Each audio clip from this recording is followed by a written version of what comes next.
The knife slipped from my sister's hand and hit the plate, with the sound too sharp for a dining room full of polite lies. Everyone froze. Turkey steamed.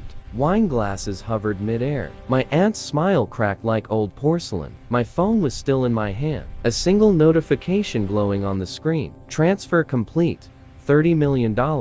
I hadn't meant for anyone to see it. I never meant for tonight to be anything more than survival. But my sister saw it. Her eyes locked on my screen like something feral had woken up inside her. The kind of hunger you don't admit to having. The kind you pretend is love until money enters the room. "What's that?" she asked, too quickly. Her voice was light. Too light. Like thin ice. I turned my phone face down. "Nothing," I said. That was when she stood up so fast her chair scraped the floor. "Nothing?" She laughed. But the sound was wrong.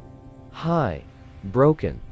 "You've been unemployed for years. You borrow mom's car. You wear the same coat every winter. And you just got $30 million? The room started breathing again, but differently, slower, heavier. My father didn't look at me. He looked at his plate. That was the first cut. My aunt's fork paused halfway to her mouth. $30 million? She whispered. I felt it then. The shift. The moment the story everyone believed about me began to rot. I didn't answer. I didn't need to. My sister's face started folding in on itself. Anger.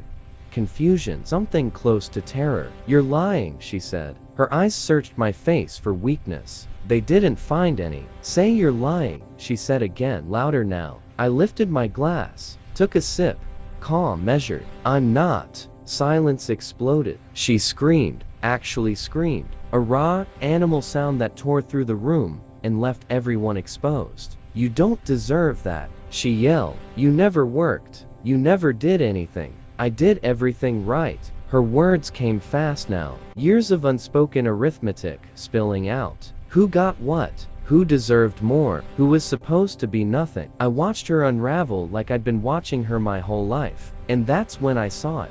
My father's hands. Trembling. Not with shock. With fear. That was when I knew the money wasn't the story. It was the key. Because no one was surprised I had it. They were afraid I'd finally noticed why I never had anything else. My aunt stood slowly, eyes darting between us. "What is going on?" My sister turned on her. "She's been hiding it. She's been lying to all of us." I almost smiled. Hiding? Yes. Lying? No. I had been excluded, starved, redirected, handled. And now, the silence they built around me was cracking under its own weight. My father finally looked up. His eyes met mine for half a second. That's all it took. I understood everything. The money wasn't new. It was mine. It always had been. And they had spent my entire life making sure I never knew it. I set my glass down. The sound was soft, but it ended everything. She ignored him. I stood. And for the first time in my life, I wasn't the smallest person in the room. "Dinner's over," I said. My sister was crying now. Loud. Ugly. Public. My aunt stared at me like she was seeing a ghost. And my father? He looked like a man who just realized the locked door was open. I walked toward the door, coat already in my hand. Behind me, chaos bloomed. Ahead of me, silence waited. And I finally felt ready to speak. Outside, the night was cold, clean, honest. I smiled. Not because I was rich, because I was free. The cold followed me to the car. It always had. I sat behind the wheel without starting the engine, hands resting loosely, like they belonged to someone else. My reflection stared back from the dark windshield, calm, empty, wrong. The kind of calm that only comes when something long buried finally breaks the surface. I didn't cry. I never did. Not when they gave her everything. Not when they told me to wait. Not when they forgot my birthdays but remembered her awards. Tonight was no different. My phone vibrated. Once. Then again. I didn't look. I already knew who it was. I drove instead. No destination. Just movement. I needed distance before memory caught up with me. It did anyway. It always does. Growing up, my sister was the investment. I was the experiment. If she failed, they adjusted. If I failed, they ignored. Private school for her. Public for me. A new car for her at 18. A lecture about earning it for me. They called it fairness. I called it math. that never added up. The first time I noticed something was wrong, I was 19. I'd found a letter in the mail, thick paper, legal words, my name typed cleanly across the top. My father took it from my hands before I finished the first line. "Not yours," he said. I believed him. That was my mistake. Over the years, there were other things. Accounts I wasn't allowed to touch. Meetings I wasn't invited to. Conversations that stopped when I walked in. And then there was the trust. My grandmother's trust. They told me it was empty. They lied. I didn't know that yet, but I felt it. Like a missing tooth, I kept touching with my tongue. Something gone. Something wrong. The night she died, my father hugged my sister for a long time. He patted my shoulder. That was the difference. I parked near the river and finally checked my phone. 27 missed calls. All from family. No messages. That told me everything. They weren't worried about me. They were worried about exposure. I scrolled to the last voicemail. My father's voice filled the car, low and tight. "Come back. We need to talk." Need. Not want. Not sorry. Need. I deleted it. Then I opened my banking app again. The number still sat there, calm and undeniable. 30 million. Not new money. Old money. Quiet money. The kind that grows while you're kept small. I finally understood the real betrayal. It wasn't the favoritism. It wasn't the lies. It was the patience. They had waited me out. Waited for me to give up. To disappear. To never ask the right questions. And I almost did. My sister's scream replayed in my head. The way she said, "I didn't deserve it." That was the moment I knew. They had told her everything, just not me. I laughed then. A single, sharp sound that startled even me. So that was the game. Keep me hungry. Keep me quiet. Keep me grateful for crumbs. I started the engine. I wasn't going back to that house. Not yet. I needed proof. And I was done waiting for permission to look for it. I didn't sleep that night. I didn't need to. My mind was too clean, too sharp. Like a blade freshly pulled from water. Every memory suddenly aligned. Every small dismissal becoming evidence. The past rearranged itself without mercy. I started with what I already had. The trust documents. I requested copies the next morning, calmly, through a lawyer, never told my family about. He didn't ask questions. People like me rarely do this impulsively. He knew that. While waiting, I played the role they expected. I answered messages with short replies. "I'm fine. Just tired. Work is busy." Lies are easier when you've been trained to swallow them your whole life. Thanksgiving photos flooded the group chat. My sister at the center, red-faced, eyes swollen. My mother's hand on her arm. My father staring straight at the camera like he was daring someone to blink first. I saved them all. Evidence comes in many forms. Then I went deeper. Bank records, old emails, estate filings, buried under outdated passwords. My father never bothered to change because he never thought I'd look.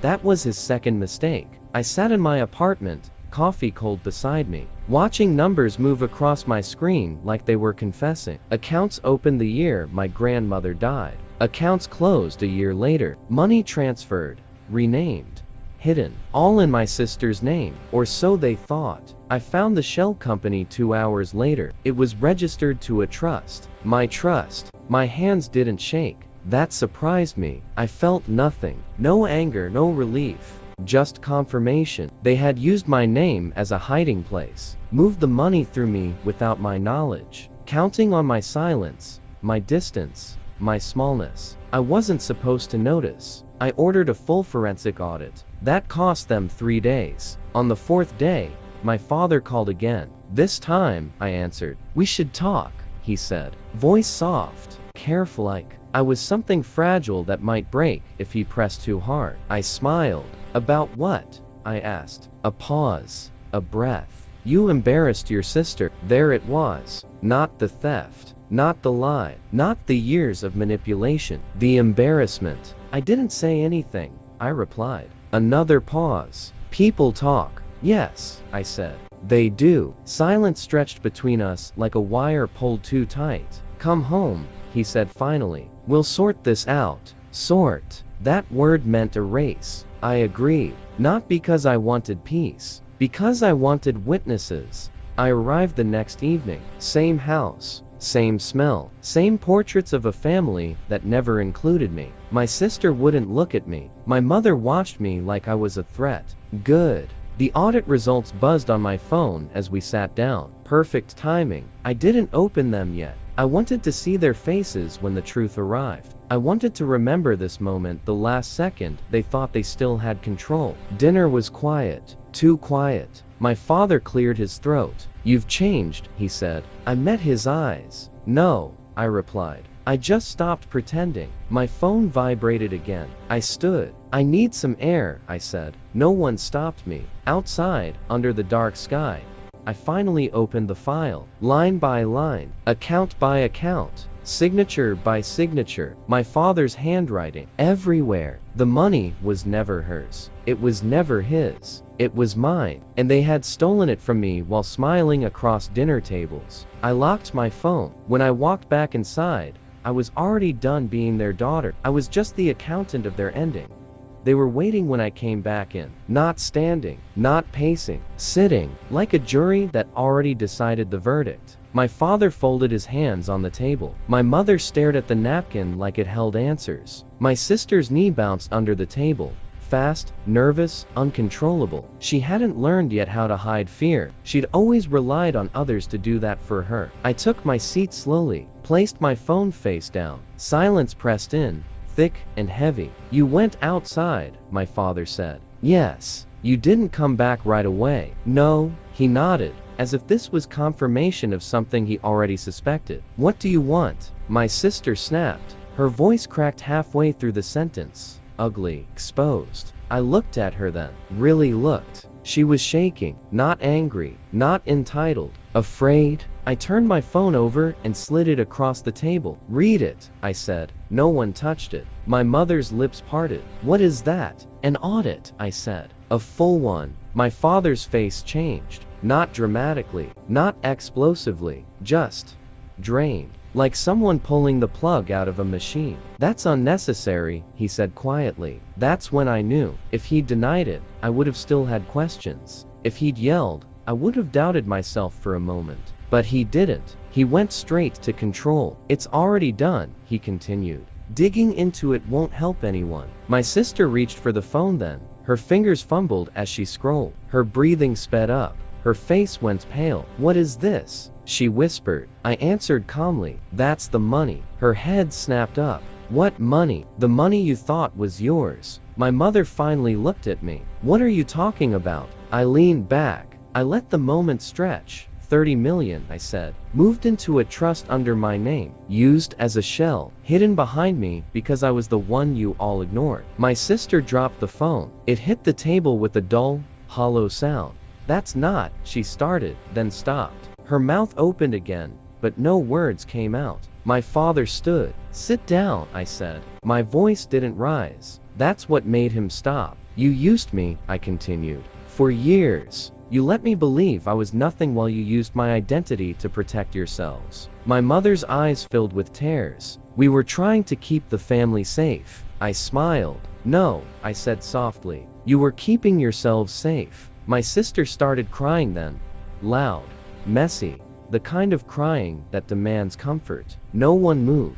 She looked at my father. "You said it was mine." He closed his eyes. "I said you'd be taken care of," he replied. She screamed. I didn't flinch. I picked up my phone and tapped once. "Those accounts are frozen," I said. "As of an hour ago." My father's head snapped up. "You can't do that." "I already did." He stared at me like I was a stranger. Maybe I was. "Every transfer," I continued.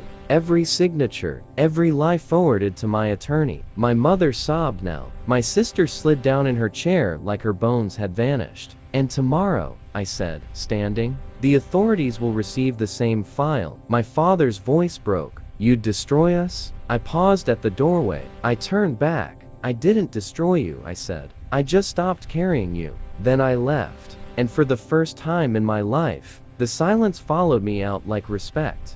I didn't go home. I went somewhere neutral. A hotel room that smelled like detergent and nothing else. No memories. No echoes. Just clean walls and a locked door. I sat on the edge of the bed for a long time.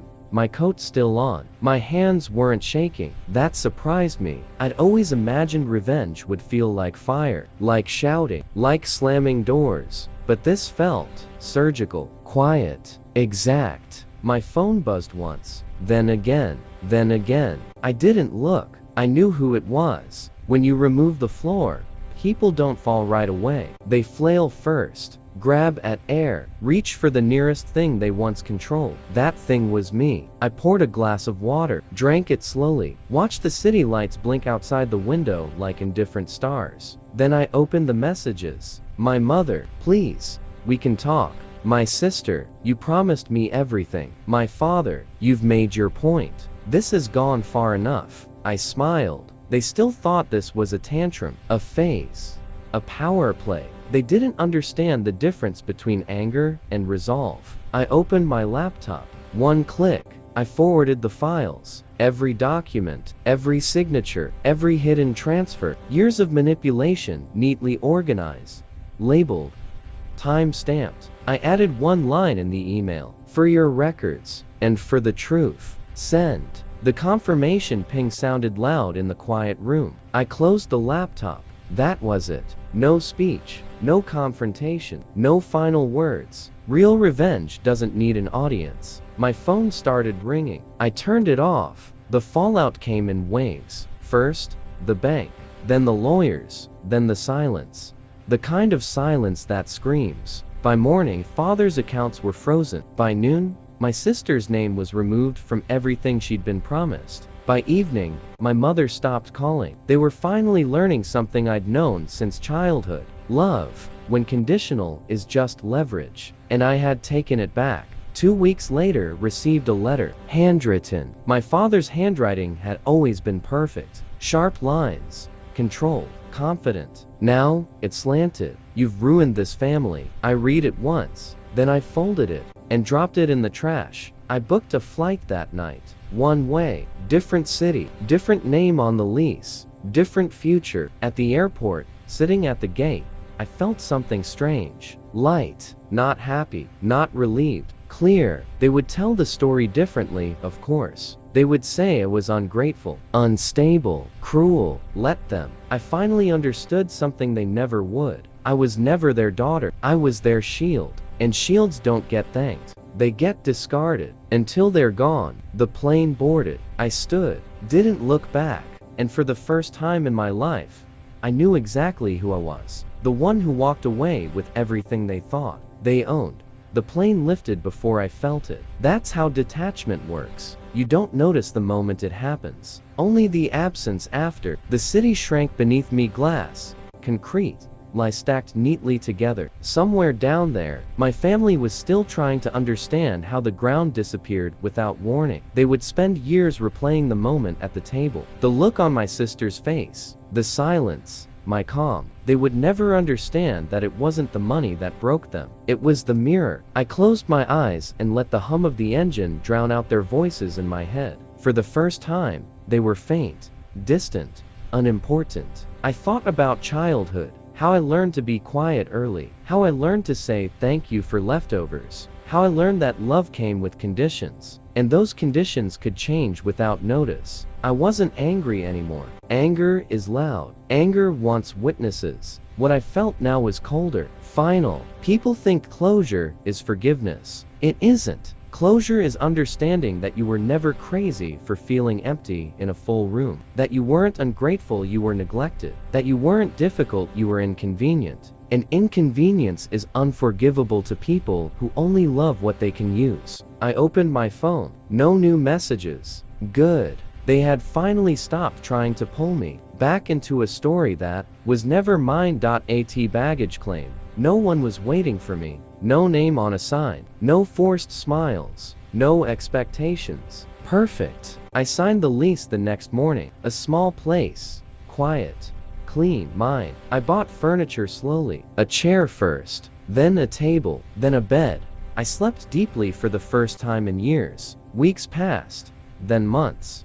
One day, I realized I hadn't thought about them at all. That was the real ending. Not the money. Not the exposure. Not the collapse. This, silence without guilt. Freedom without explanation. I stood at my window that night, watching the lights of a new city pulse and no rhythm I recognized. And for once, I didn't feel behind, or late, or less than. I felt complete. They lost a daughter, a sister, a safety net. I gained a life. And that trade? It was the first one I ever made that didn't cost me everything. I turned off the light, and the darkness didn't scare me anymore.